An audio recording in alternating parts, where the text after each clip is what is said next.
Hello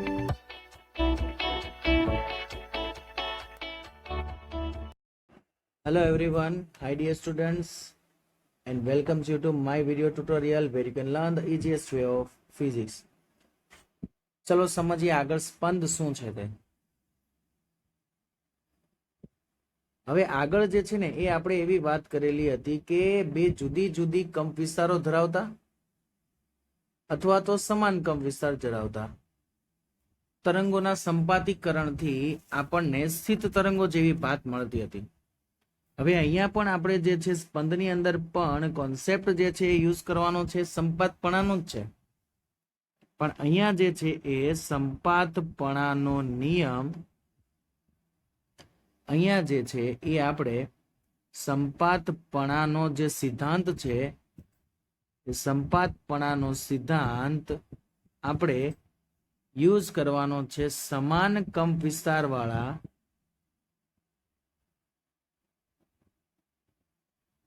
સમાન કંપ વિસ્તાર પણ જુદી જુદી આવૃત્તિ વાળા તરંગો માટે. સમાન કંપ વિસ્તાર પરંતુ જુદી જુદી આવૃત્તિ વાળા હાર્મોનિક તરંગો માધ્યમમાં જ્યારે એક જ દિશામાં ગતિ કરશે, માધ્યમમાં એક જ દિશામાં ગતિ કરે ત્યારનું વર્ણન જે છે ત્યારનું વર્ણન અહીંયા આપણે કરીશું કે જેને કહેવામાં આવે છે સ્પંદ. ચલો હવે આકૃતિ તો આપેલી છે, એની આધારે તમને થોડું ઘણું તો કંઈ ખ્યાલ આવી જશે કે જ્યારે અહીંયા જે છે એ ઉપર જે છે F1 આવૃત્તિ વાળું તરંગ છે, નીચે F2 આવૃત્તિ વાળું તરંગ છે. ઉપર જે છે શૃંગ બને છે, નીચેના ભાગની અંદર ગર્ત છે, એ બંને ભેગા થાય છે ત્યારે પરિણામી જે બને છે એ કંઈક જુદું બને છે. પછી પરિણામી તરંગ જે છે એ આવું કંઈક બનતું જાય છે આપણું ઉચ્ચ જે તરંગ લંબાઈ અથવા તો ઉચ્ચ આવૃત્તિ છે ત્યાંથી નીચે આવૃત્તિ વાળા તરંગની અંદર રૂપાંતરિત થાય છે અને કન્ટિન્યુઅસલી ક્રમશઃ તે પોતે આગળ વધતું જાય છે. ચલો એને મેથેમેટિકલી જે છે ને એ પ્રૂફ કરીએ. આપણે બે હાર્મોનિક તરંગો લઈ લઈએ. સમજી લઈએ કે y1 બરાબર આપણી પાસે તરંગ છે a sin ω1t, અથવા તો જો આપણે એને આવૃત્તિ જે છે એના સ્વરૂપમાં લખીએ તો 2π f1 × t. અને જો બીજું આપણે હાર્મોનિક તરંગની વાત કરીએ તો બીજું આપણને હાર્મોનિક તરંગ મળશે a sin ω2t, કે જેની વેલ્યુ મળશે આપણને a sin 2π f2 × t. Okay, જ્યાં આપણે અહીંયા વાત કરીએ કે f1 અને f2 જે છે એ શું છે, આપણી પાસે આવૃત્તિઓ છે. જુદા જુદા તરંગો જે છે એ જુદા જુદા તરંગોની આવૃત્તિ છે. તો કોઈ t સમયે કણનું જે સ્થાન છે એની વાત કરીએ તો કણનું સ્થાન તો આપણને y1 + y2 પરથી મળશે. તો જો એ બંનેને એડ કરીએ તો આપણો આન્સર તો થશે a sin 2π f1 × t plus a sin 2π f2 × t. તો આ તો આપણું જે છે એ સમીકરણ અથવા તો સૂત્ર જે છે એ બનશે sin α + sin β નું. આગળ પણ આપણે જોઈ ગયા હતા 2 sin α cos β ના ફોર્મની અંદર. તો ચલો એને રિગાર્ડિંગ જે છે એ અહીંયા વાત કરીએ તો આપણી આન્સર જે છે ફાઇનલી આપણને શું મળશે, y બરાબર 2a cos 2π common f1 - f2/2 × t into sin 2π in bracket f1 + f2/2 into t. જ્યાં આ જે છે એ આખું જ આપણા માટે શું થઈ જાય છે, નવો કંપ વિસ્તાર જે છે એ બની જાય છે. તો એને આપણે y બરાબર a' થી આપણે ડિનોટેડ કરીએ તો a' બરાબર આન્સર મળ્યો આપણને sin 2π F1 plus F2 by 2 into T, જ્યાં અહીંયા આપણને જે F1 પ્લસ F2 બાય 2 જે મળે છે એને આપણે કહીશું સરેરાશ આવૃત્તિ. અને કહેવામાં આવે છે દીકરાઓ કઈ આવૃત્તિ? સરેરાશ આવૃત્તિ.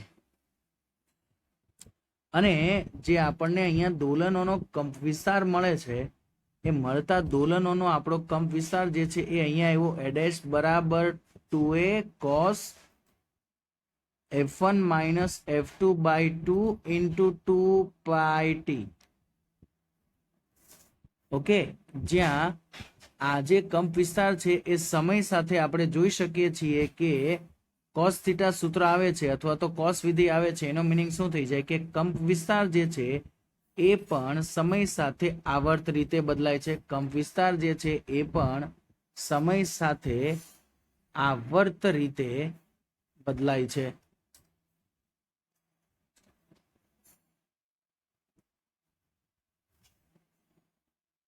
ક્લિયર છે?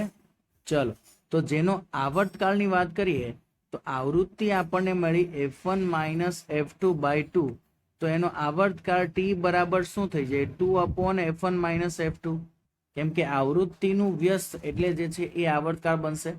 હવે આવર્તકાળ જેટલા સમયગાળા દરમિયાન જે કોસ વિધેય છે ને એ બે વાર આપણને ખબર છે, કોસ વિધેય હોય કે સાઇન વિધેય હોય, તે એક આવર્તકાળ દરમિયાન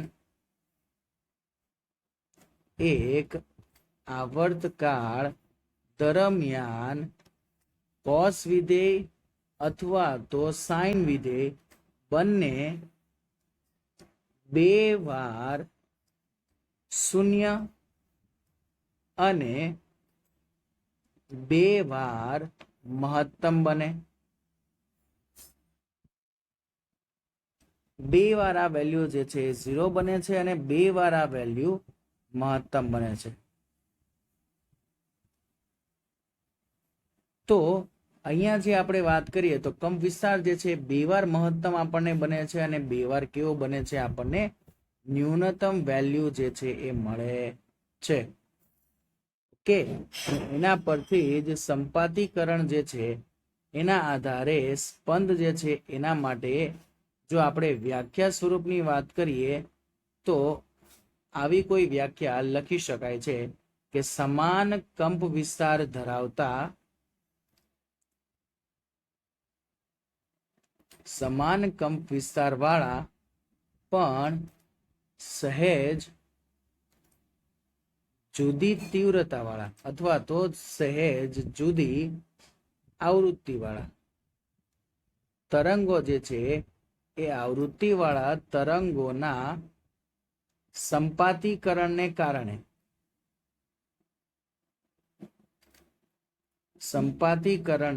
કારણે આવર્ત રીતે જે કંપ વિસ્તાર છે તે કંપ વિસ્તાર અને પરિણામે ધ્વનિની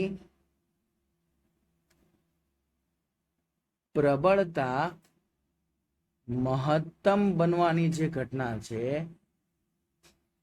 તે મહત્તમ બનવાની ઘટનાને સ્પંદ કહે છે. એટલે કે આવૃત્તિનો ફેરફાર જે છે એને સ્પંદ કહેવાય છે. બહુ ક્લિયર છે. અને એકમ સમય દીઠ જો આપણે વાત કરીએ તો એકમ સમય દીઠ સ્પંદ જે છે એની સંખ્યા એકમ સમય દીઠ ઉદ્ભવતા સ્પંદની સંખ્યા F1 માઇનસ F2 જેટલી હોય છે. કેટલી હોય છે? F1 માઇનસ F2, કે જેને સ્પંદની આવૃત્તિ પણ કહેવામાં આવે છે. એકમ સમયમાં સંખ્યા એટલે આવૃત્તિ કહીએ છીએ આપણે.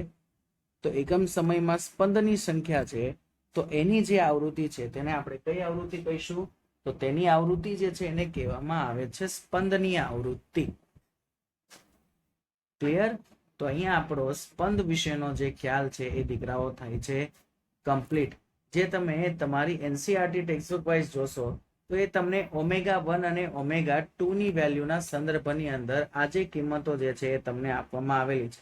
તો તમે એને કોણીય સ્થાનાંતરના સ્વરૂપની અંદર જે છે એ પણ લખી શકો છો, અને કોણીય આવૃત્તિ નોટ સ્થાનાંતર, કોણીય આવૃત્તિના સંદર્ભની અંદર પણ તમે એને લખી શકો છો.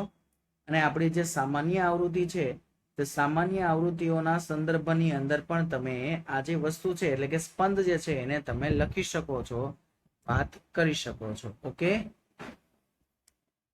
ચાલો જો તો હવે એનસીઆરટી જે છે એની વાઇઝ થોડી આપણે ચર્ચા કરીએ.